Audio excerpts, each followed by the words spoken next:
आप देख रहे टीवीजी मीडिया, मैं आपके साथ तरन्नुम जहान शेख। आप पहले यहाँ कुछ वीडियो और फोटो देखिए। इस वीडियो और फोटो में आप देखेंगे कि किस प्रकार से हमारे राष्ट्रपिता महात्मा गांधी का अपमान किया जा रहा है। कहीं उनकी मूर्ति के सर को धड़ से अलग कर दिया गया है, तो कहीं पर घुटनों के नीचे वाले भाग को तोड़ दिया गया है। जबकि गांधी एक ऐसा नाम है जो मरते वक्त भी हे राम कहते हुए अंतिम आवाज निकाली थी। हे राम।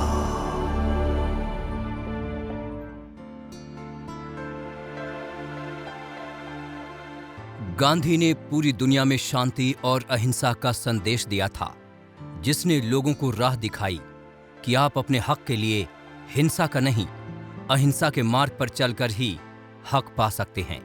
और इसी राह पर चलकर गांधी ने भारत को आजादी दिलाई।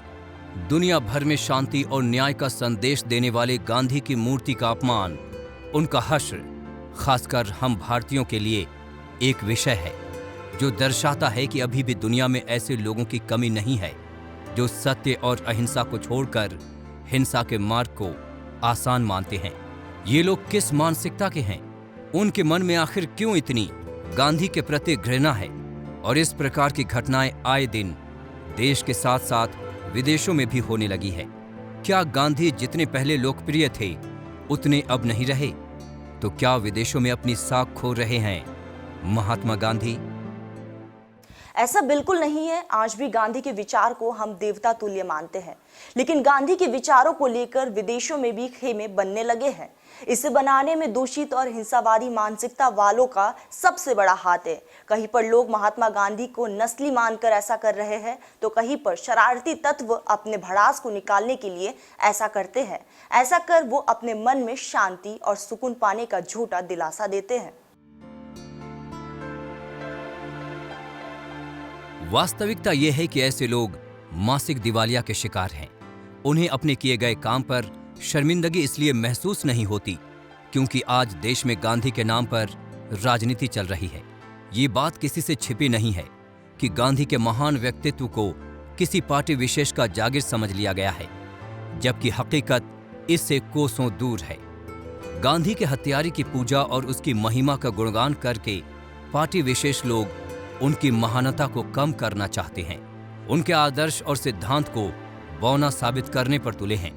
उनकी हत्या को लेकर न्याय संगत बनाने के लिए न जाने कितनी कहानियां गढ़ी जा रही हैं। इसके पीछे गोडसे का बैकग्राउंड है जो संघ के तार से जोड़ता है।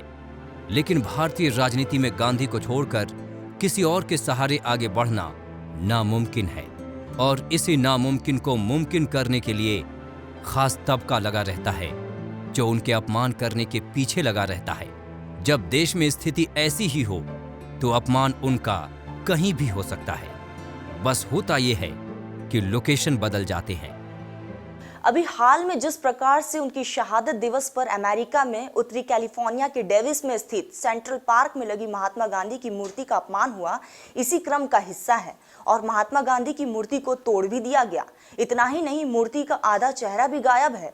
भले इस घटना पर भारतीय अमेरिकी लोगों ने नाराजगी जताई हो, लेकिन एक बात सत्य के काफी करीब है, और वो ये है कि इस प्रकार के अपमान में कहीं ना कहीं ये बीज बोने वाले खुश हैं। तो क्या मान लिया जाए कि गांधी जयंती या मरण जयंती मनाना हमें बंद कर देना चाहिए? इस प्रकार की घटना तो यही साबित करने पर तुली है।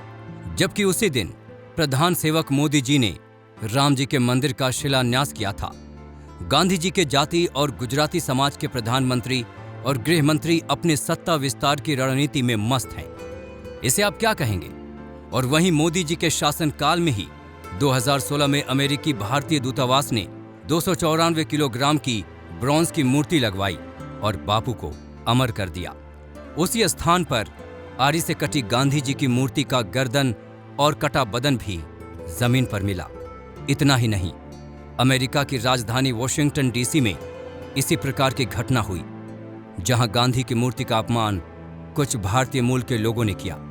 ये वही स्थान है जहां पर वीएचएस के नेता कृष्णा गुडीपाती ने आतंक फैलाने में भाग लिया था।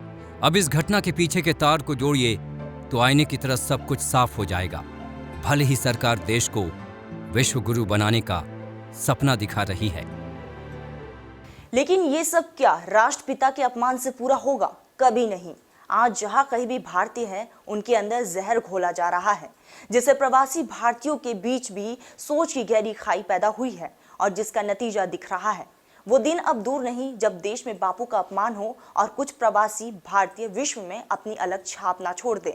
हमारा मानना है आप देश का प्रधान सेवक तब तक बने रहिए जब तक भारत के सारे बुद्धिजीवी नेता, अर्थशास्त्री का चेहरा दिफेस ना हो जाए।